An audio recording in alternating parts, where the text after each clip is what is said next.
Story. Today's topic is infection, and the example are sepsis and septic shock and DIC, disseminated intravascular coagulation.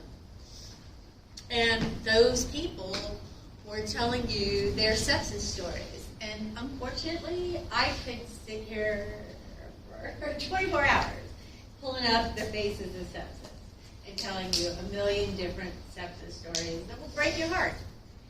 And that's what I'm trying to do, is to break your heart.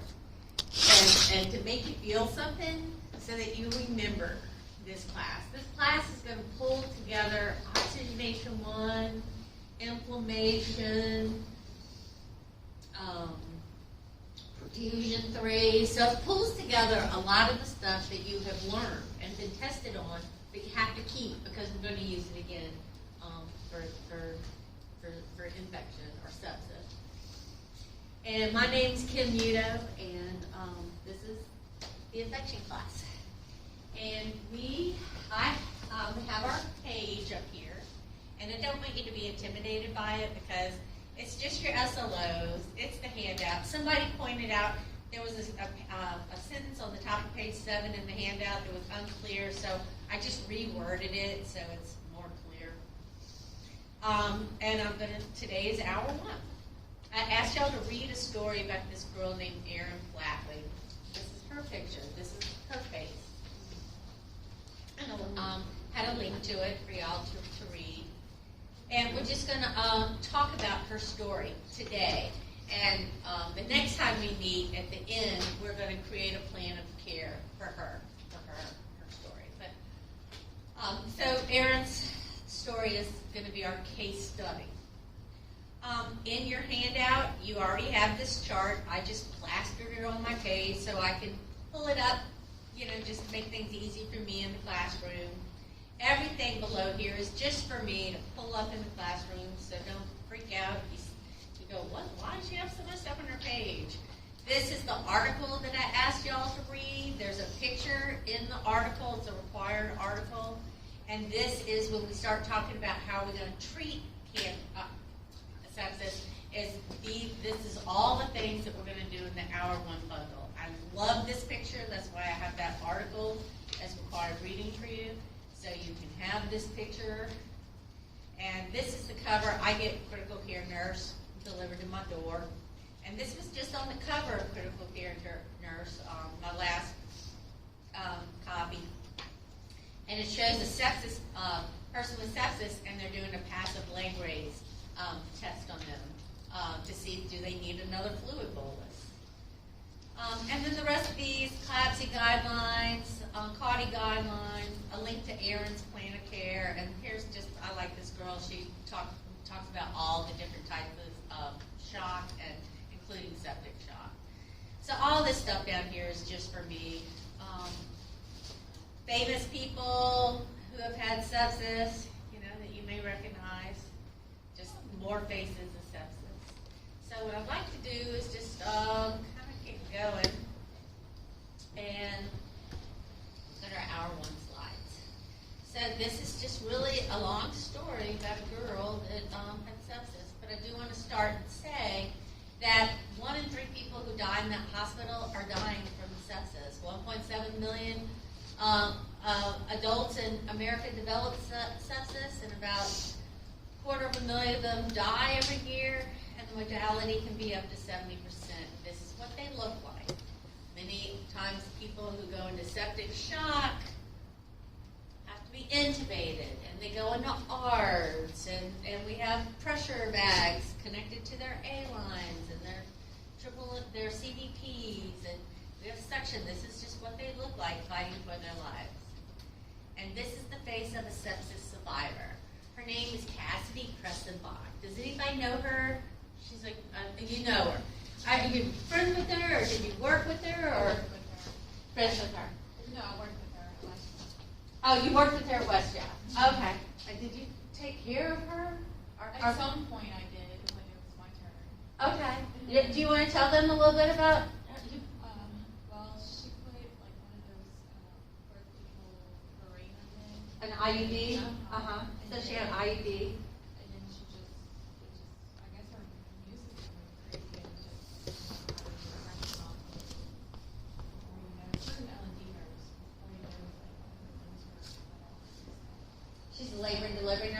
had an IUD got infected, and so then she landed in the ICU in WestJet, where she worked.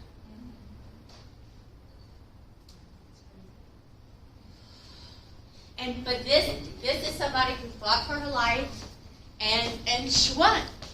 But the problem is to keep them alive, to keep people with infected shock alive. We have to give them fluid boluses, we have to give them antibiotics, but we also, if we can't get their blood pressure up with fluids, we squeeze the vessels with vasoconstrictors. Norepinephrine is our number one, but epinephrine, neosynephrine, all of those will constrict the vessels and increase the blood pressure to increase perfusion, right? And then we have blood flow to the brain, so we preserve the brain, you know. So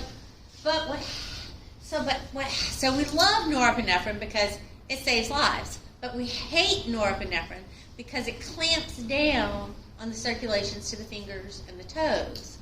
So you can see here Cassidy survived, but she lost her leg, she lost part of her arm. So you have to think about the sepsis survivor. What are they going to be like when they walk out of here? What's that going to look like? But she is a sepsis survivor, and I do need to invite her here to come talk to the class. I have somebody reaching out to her, actually, to do that. But if you have sepsis, you can have cognitive decline. You often are rehospitalized. If you're an older adult with sepsis, you're probably going to go home, lost one or two of your activities of daily living. You were showering before you got here, you got sepsis, now you're leaving home, and you need a sitter to come give you baths. And thinking about Cassidy and her amputations, every day in America there's 38 amputations going on because of sepsis. Sepsis survivors. So that's a lot of amputations. Every 4 years, the brainiacs get together and they look at all the randomized controlled trials and they decide, okay, what's the best practice? What is evidence-based practice for sepsis? And they communicate it, and then we all do it. But we have to stay on top of sepsis because it changes every 4 years. And then if a pandemic occurs, then they had to have COVID-related sepsis guidelines, and that came out, between the 4-year mark.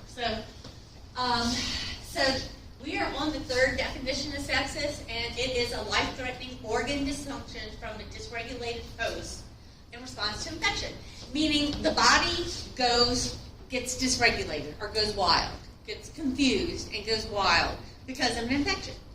And then we can go into septic shock, meaning that but now we go into circulatory collapse. It's going to increase our chance of mortality. So what does that mean? It means, when you think of the word sepsis, I know the concept today is infection, but y'all, sepsis is a perfusion problem. The nursing diagnosis is decreased perfusion. Because sepsis means hypoperfusion from head to toe to all the organs.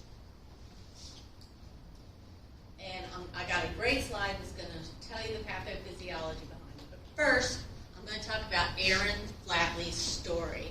Can I just see you raise your hand? It doesn't matter if you read it or not, but I just want to see how many people have read it. Okay. So maybe a third of us. So this is Aaron. And I heard about her story, I think in 2002 or 2003. My daughter at the time was like 11, and I just kept looking at my daughter going, if this would have been my daughter, I don't know how it could have gone on living. I don't know how her dad has done what he's done. But Erin was a 23-year-old girl. I think she graduated from college. She was going to go work on her master's. Good girl. And she is going to have hemorrhoidectomy surgery. So she has it. They decide, we're going to go to this fancy hospital an hour away from her house and have this hemorrhoidectomy surgery. 6 hours later, she's discharged to go home. Now they said, it's going to hurt. She said, okay, all right, it's going to hurt. Well, she gets home, and it hurts so bad she can't stand it. And she's just, I cannot believe it. Something's got to be wrong. This hurts way too much. And so on post-op day 1, she had had a horrible night's sleep, and she's just hurting her. So she calls the neighbors over and says, I hurt so bad, I just can't stand it. They go, well, we'll help you. We have some Toradol and Demerol next door. We'll bring you over and give you a shot. And they did, and I think they gave her a couple shots, and she was just miserable. So by post-op day 2, they go, we got to go back to the hospital. So they called the hospital. It's an hour away, and the surgeon's gone on vacation. So the surgeon's not here to fix the post-op complication, right? So he's got somebody covering for him. They just decide, I don't even think I can make the ride, an hour ride in the car. I'm so miserable. So they just went to the neighborhood hospital. Nice was the name of it. Go to the neighborhood hospital, where she goes to the emergency room and she meets a doctor that almost saves her life. Almost. And this, she comes in the emergency room, and the doctor draws some blood, and her WBCs are 30,000. So all of us should be going, that's high, right? That's unnerving. 30,000 WBC, right? So we're all concerned. And that doctor was too. And so the doctor says, I am going to call the surgeon. And she finds out, he's out of town. Well, who's taking coverage? God bless you. Who's covering? They said, Dr. Levine. She goes, let me talk to him. Talks to Dr. Levine, and he goes, I don't want to get involved. Just antibiotics will give her diarrhea, so just give her a topical cream. So I know. It's like, are you kidding me? Right? So this is back in 2002, and we've made a lot of progress in sepsis because of her.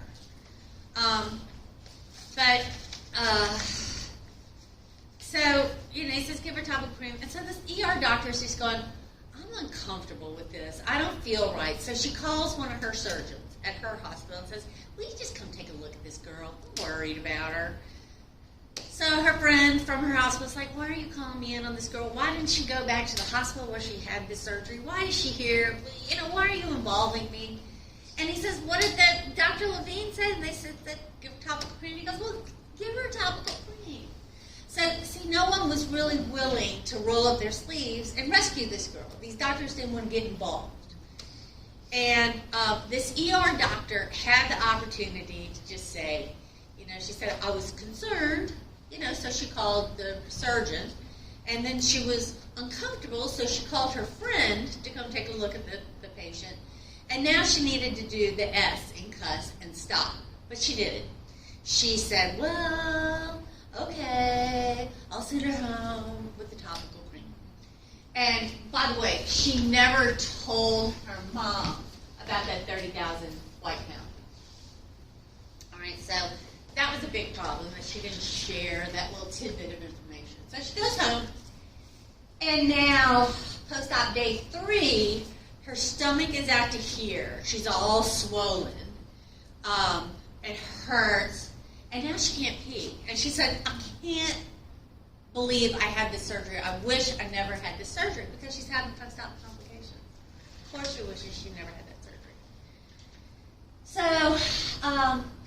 and now she can't urinate. So the next door neighbor nurse comes over, and they have a in-and-out catheter at the house. It brings that over, in-and-out catheter, and is not really happy with how Erin's looking. So the next day, post-op day 4, Erin's like, I'm even worse. I can't pee. Hey, can you come over and bring another catheter over? And the neighbor's like, look, okay, she came and did it, and the urine was so cloudy and so scant. She said, you have got to go back to the hospital. So first thing in the morning, next day, so it's post-op day 5, 7 o'clock in the morning, they get up and they go back to the little neighborhood hospital. And they get there. She finally gets into the back at the ED, and they say, okay, we're going to have this doctor come see you. He calls. He goes, well, I can't come see her. I'm in my office. I'm busy. But here, and, tell me about her. Okay. let me consult infectious disease, get a CAT scan, admit her, and I'll come see her when I get free. And this guy later when we talk about going to trial, he says, yeah, when that nurse called me, she never said anything about her just having surgery. No one told me she just had surgery. So that's very, very important that you as nurses, when y'all call a physician and you update the physician on information, write what you told that physician. So that if we come down to court and they say, oh, well, you didn't tell me she just had surgery. It's like, oh, yeah, I did. Here's my charting right here. This is exactly what I told you, and this is what you said. You'd come by later on today. That's exactly the conversation. Document it. Not that it's like us against them. It's just good note-taking and good documentation of saying what happened. That's what your notes are supposed to reflect. So, anyway, so he makes all these consults. Well, she's a non-urgent. She's this young, healthy girl had an elective surgery a couple of days ago. She looks young and healthy. She's non-urgent.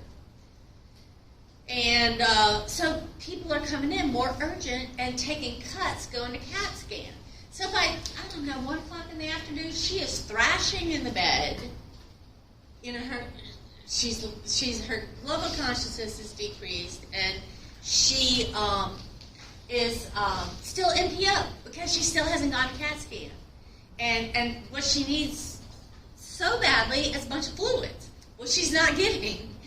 She's NPO. So she finally gets into the CAT scan, and then finally about 3:30, the infectious disease doctor comes by and said, oh, you're sick.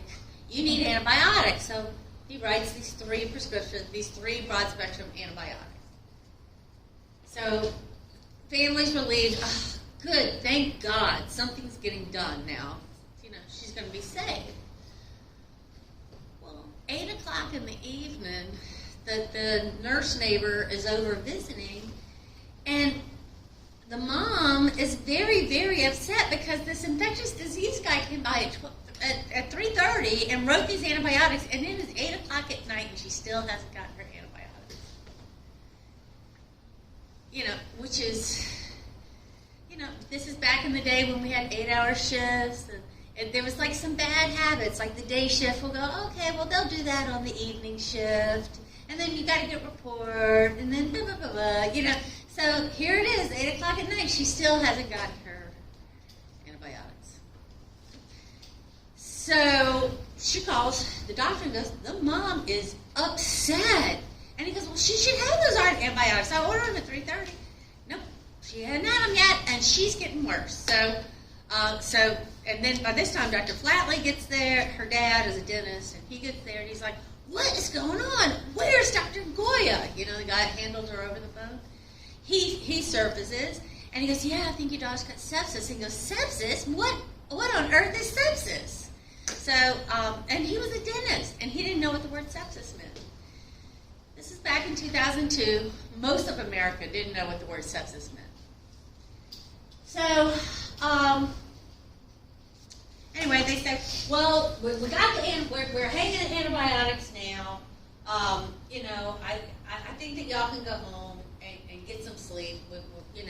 Let the antibiotics work. So they go home, and of course, if you have somebody that you love in the hospital, you don't sleep. So it's 3 o'clock in the morning. Dr. Flatley's just like calls it. How's Erin doing? And they go, y'all better get here now. They get in the car. They run there. Erin's just going downhill. She's not doing well, and they all go to the hospital. And finally, about early in the morning, the next door neighbor, the nurse, comes over and goes, oh, y'all look so tired. Let me take the sister down to get something to eat for breakfast. And they go down the cafeteria, and they're in line getting their trays, and they hear on the overhead, code sepsis, code blue, ICU. And of course, they dropped their trays all over the floor and ran upstairs, and they go to Erin's room, and they see this young 23-year-old Erin being coded, chest compressions, and that went on for 30 minutes. And at 7:30, they announced Aaron Flatley dead.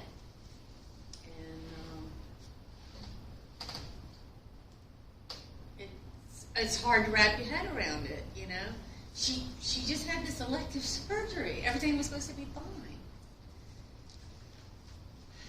So, of course, everyone was devastated. Of all the physicians that failed Erin, one came by the house after she died to apologize for not rescuing their daughter. And later when we went to trial, or when we went to court, that was the one doctor that wasn't listed in the lawsuit, the one that came to apologize. So, Dr. Flatley hires a lawyer, and he makes friends with like a senator that had sepsis, and he's learning everything he can about sepsis, and it's just can't believe he didn't know anything about sepsis. And they go to trial, and because he wants those doctors that failed her to pay. And so they settle, and Dr. Flatley gets a lot of money, and with that money, he starts the Sepsis Alliance. And that alliance, I'm a member of, and you can be a member of. It's free. It's for all of us.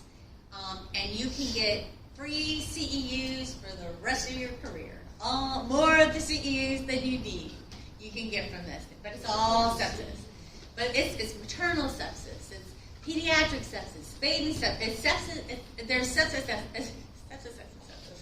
But it's a wonderful, wonderful website and supportive website for nurses and physicians and other healthcare workers. So now we have the Sepsis Alliance. And now there's been other movements too in the nation where just the public is like getting fed up with our loved ones.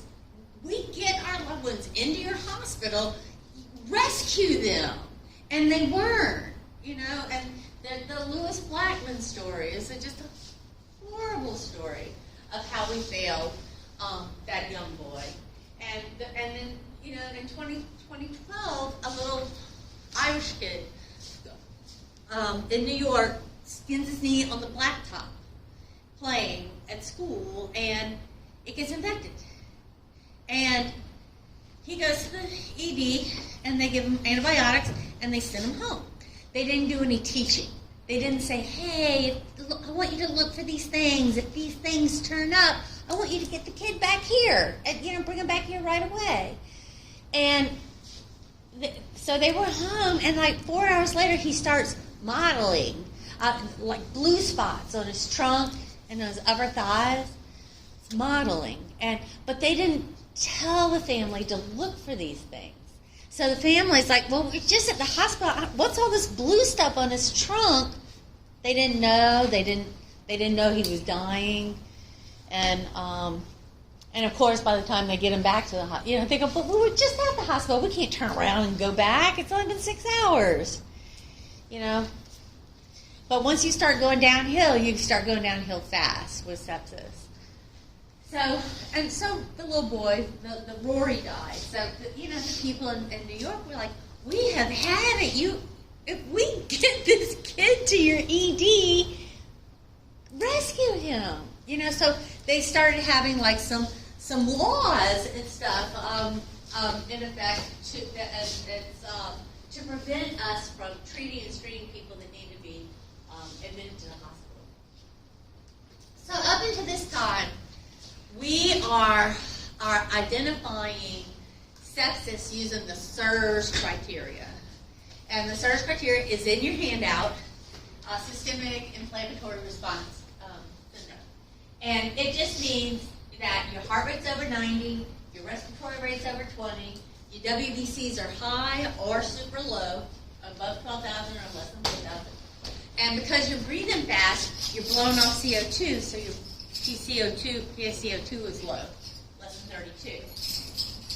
And then bands are just, you're putting out a bunch of neutrophils really fast, and you're sending out immature neutrophils. Those are bands. So if you have two of those things plus a suspected infection or actual infection, we were calling that sepsis. But then in 2016, every 4 years, the brainiacs come together, review the literature. They said, well, they review all the studies, and they say, we're going to now use a different method to identify sepsis. We're going to use this thing called the Quick Sepsis-Related Sequential Organ Failure Assessment, SOFA. The Quick SOFA. We are going to use that. And it's just 3 easy things to memorize. Much easier. Decreased level of consciousness, breathing fast, and blood pressure 100 or less. So these are the 3 things. If you 1 point each. If you get 2 or 3 points, call code sepsis. If you suspect infection or know about an infection. So we went to this Q-SOFA, and if you score a 2 or a 3, then you have to do the full head-to-toe sequential organ failure assessment. You have to assess the brain, the heart, the lungs, the liver, the kidneys. That is kind of like the cascade of events from AIRM. And you can go to the Sepsis Alliance that her dad formed with the money that he got to learn more, all you need to know about sepsis. But let's go back to being in the hospital and, you being the nurse and you're calling Dr. Goya to come see this girl. What would you say if you're going to use the SBAR tool? So the S stands for situation, B for background, history, A for all your assessments, and then R, what do you recommend? So in a nutshell, in just 1 or 2 words, what's the situation here? She's tachycardic. Huh? So she's tachycardic and has low blood pressure? Or is that Yep, so you're giving me all the assessments. We're going to get to that when we get to A. Right now we're on the S. What's the situation? We got a girl that's what? That looks septic. All right, this is the situation. She looks septic. Say the word. If you want them to be thinking sepsis, you have to say sepsis. She looks septic to me, right? So that's the situation. Now, what's the background? surgery? Just had surgery 5 days ago. 5 days post-op surgery, or 4 days post-op surgery. Okay. Now the assessments. All those assessments. She's tachycardic. Pain of 10. Abdomen swollen. She can't urinate. No urine. Okay. So you're giving all these assessments. Probably her blood pressure is low. She's breathing fast. She's got a fever. WBCs are 80,000. All right. So you're giving them all the information that helps you with the R. So what do you recommend?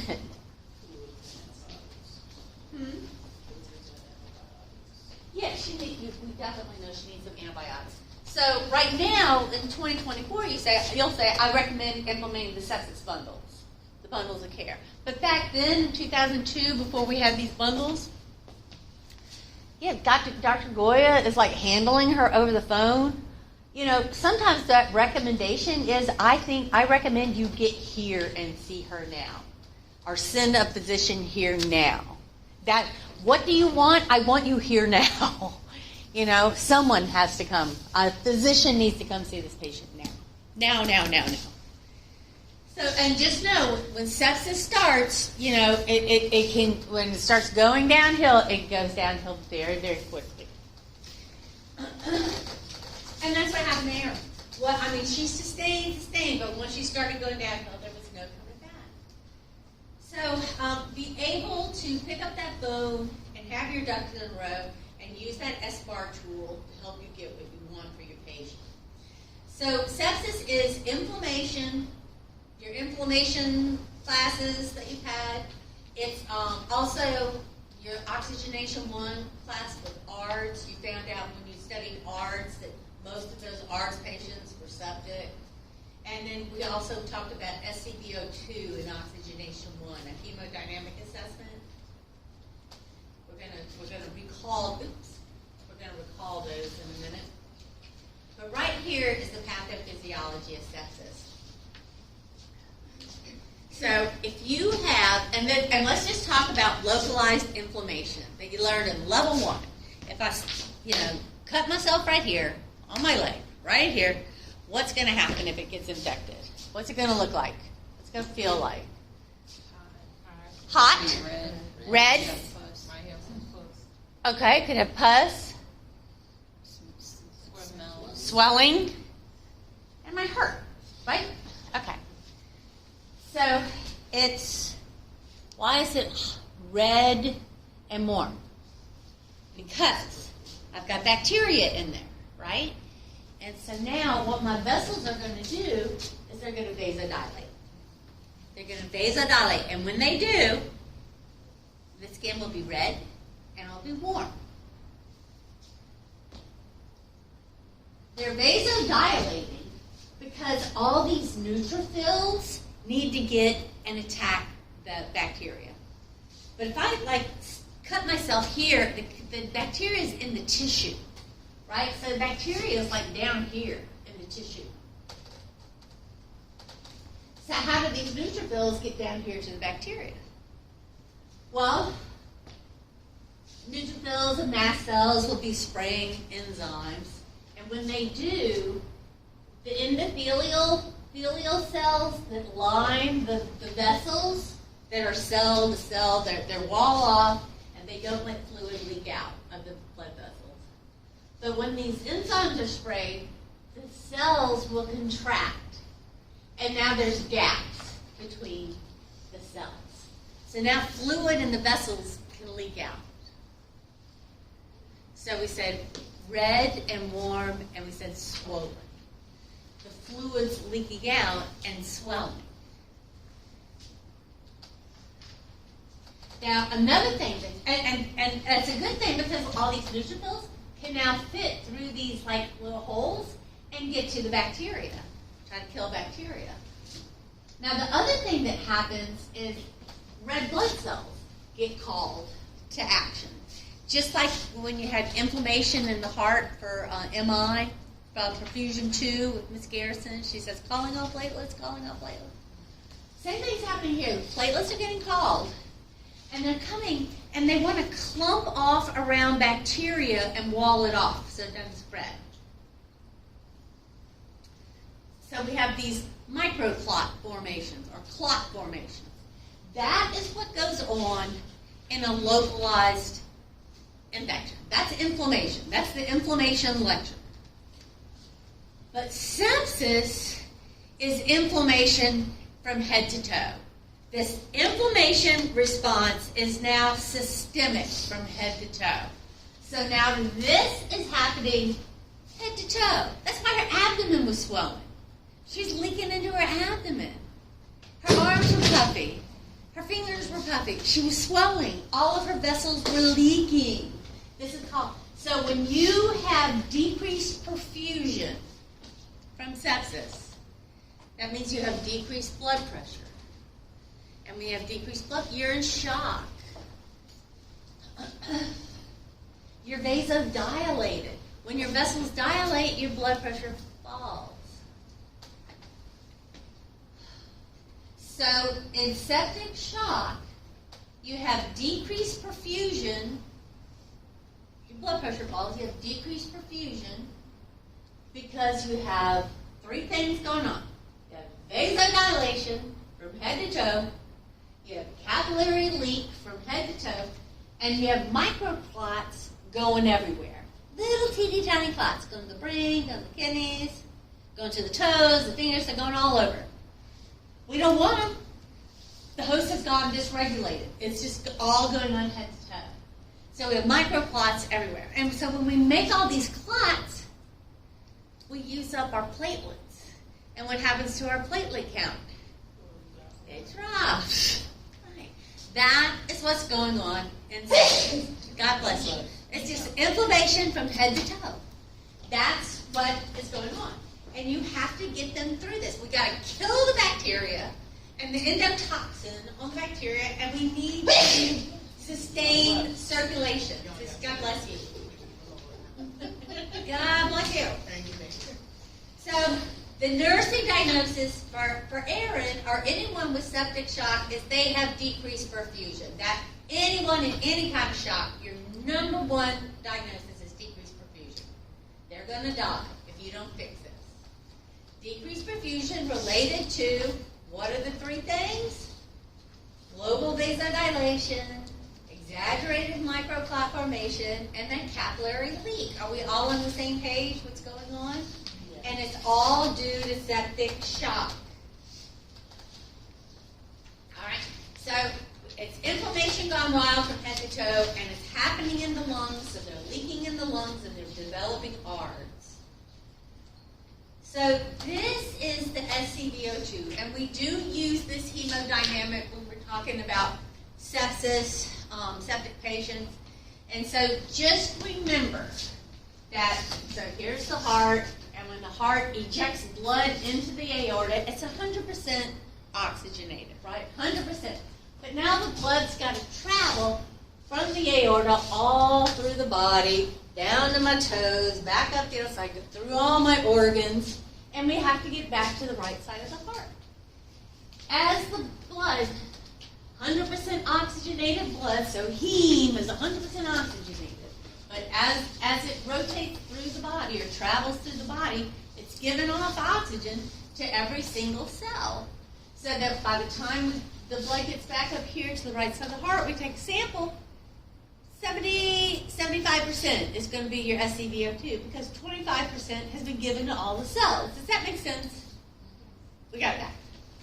But in sepsis, the cells are in hypercrisis. Oh my God, give me oxygen, right? And so heme's like, oh, in sepsis, you're in crisis. I'm going to freely give off my oxygen. Heme's going to release oxygen more freely. So the cells are getting more oxygen because they're in crisis. So what do you think our SCVO2 is going to be in sepsis? Low, like 50, 40, right? So then we're going to say, well, let's give them a fluid bolus. We're going to bolus them a bunch of fluids to try to increase perfusion, right? So we do fluid boluses, and what do you think will happen to our SCVO2?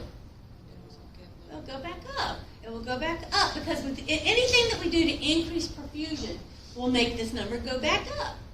So this is how we can use this hemodynamic to guide our interventions. Let's give a bolus. Okay, now what's my SCVO2? Did it come up? Ooh, they seem to like that. Are their lungs clear? They don't look in circulatory overload? Let's give them another bolus. So we can use that assessment to help guide what we do. To intervene. Intervention. So, I need y'all to memorize the SIRS criteria. Circle it, highlight it, memorize it. Every nurse needs to know the SIRS criteria. Alright, you got a fever high or a fever, you can't even make a fever. You're immunosuppressed, the fever's low. Temperature's low. Heart rate is fast because your blood pressure's low. Right? Your respiratory is fast because you have decreased perfusion in the lungs and you got lung fluid leaking in your lungs, so you're breathing faster, trying to oxygenate.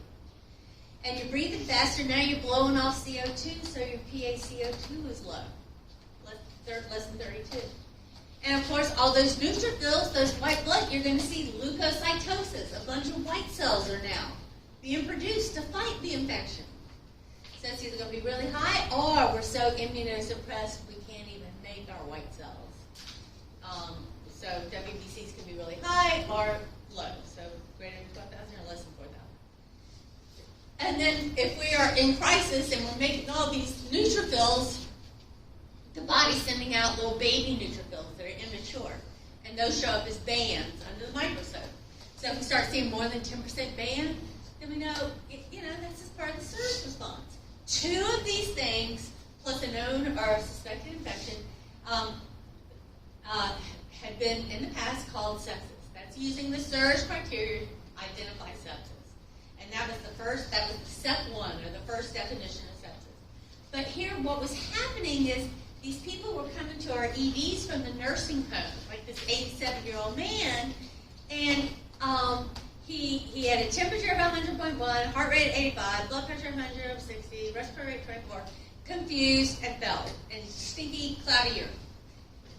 So we used the service criteria on him, and the only thing that registered was the respiratory rate, 24 breaths, because the temperature is not high enough. It needs to be over 100.4, right? The heart rate wasn't high enough. It needed to be over 90. The blood pressure is not a criteria of the SIRS criteria. The neuro status is not a criteria. So he only scored a 1. He didn't score a 2. So he didn't get diagnosed as sepsis. Right? So this man was admitted up to the med-surg floor where he later died. It was happening all the time. So in 2016, we come out with the quick SOFA, the quick sepsis-related sequential organ failure assessment.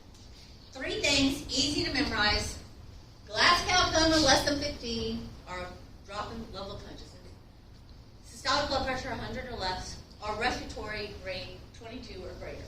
All right, and so if you score a 2 or a 3, you can score a total of 3 points. A 2 or a 3 is significant. You have to go to ICU and increased risk of death. So we can use that to call our code sepsis, a 2 or a 3. So let's look and see the same guy. 87-year-old guy comes in. Now we're going to use the Q SOFA. So we got the temperature. That's not a criteria. We got the heart rate of 85. Not a criteria. But we got the blood pressure of 100 over 60. All right, we get a point for that. We get the respiratory rate of 24. We get a point for that. And our neuro is down. We're confused. So we get a point for that. This guy scored a 3. This guy, using the Q SOFA, is going to ICU. Right? And he's got the strong, cloudy, strong smelling urine. So of course we're thinking he's got a urinary tract infection. So just to stop and remember, if you're going to use the Q SOFA method, which one of these, A, B, C, or D, do you need to include in your assessments? D. You need to get a blood pressure, you need to get your Glasgow coma scale, and count your respiratory rate. Make sure to do an accurate respiratory rate. If you score a 2 or a 3 on the quick SOFA, then you have to do the full SOFA, the full systemic sequential organ failure assessment. And so what I do is I just draw a stick man, and I kind of think about the organs from head to toe, what we need to do to assess this patient. So from head, I need to do a neuro assessment. I'm going to do a Glasgow coma score. So over here, Glasgow coma score should be a 15. If it's anything less than a 15, you're going to start acquiring points. So if your Glasgow is 13, you're going to get a score of 1. If it's 10, you're going to get a score of 2. If it's 9, you're going to get a score of 3. If it's less than 6, you get a score of 1. The worse off you are, the more points you accrue. All I need you to do is memorize this row so that you can identify, ooh, Glasgow coma is 13, they're getting points. That's significant. I need to report that because that 13 is less than 15. I don't need you to memorize what is in each of these columns. Just that the lower this, the number, the more different, it could be a higher number when we talk about labs, but as the number changes, they're going to start accruing points, which means bad. The higher the points, the worse off the patient. So brain, I'm going to check the brain with the Glasgow coma score. I'm going to check the lungs with the PF ratio. you learned in Oxygenation 1, you wanted your PF ratio greater than 300. I think that Wendy Garrison said, I really said a great one's greater than 400. Well, that's right, because here in sepsis, we want our PF ratio to be greater than 400. That's that PaO2 of the FiO2. Y'all remember the PF ratio? We need to use it. So we learned it in Oxygenation 1. We need to be able to use it here. We get our gases, we get our PaO2, and we look and see what was our FiO2 while we got these gases. And we divide, and we get our PF ratio. So anything less than 400, they're going to start getting points. All right, so that PF ratio is going to represent perfusion to the lungs. The Glasgow Coma score is going to represent perfusion to the brain. To the heart, your MAP should be 70. Any amount less than 70, as the MAP falls, we're going to start acquiring points. Our liver, if we're going to get a bilirubin. We want our bilirubin less than 1.2. If it's 1.2 or higher, we're going to start acquiring points.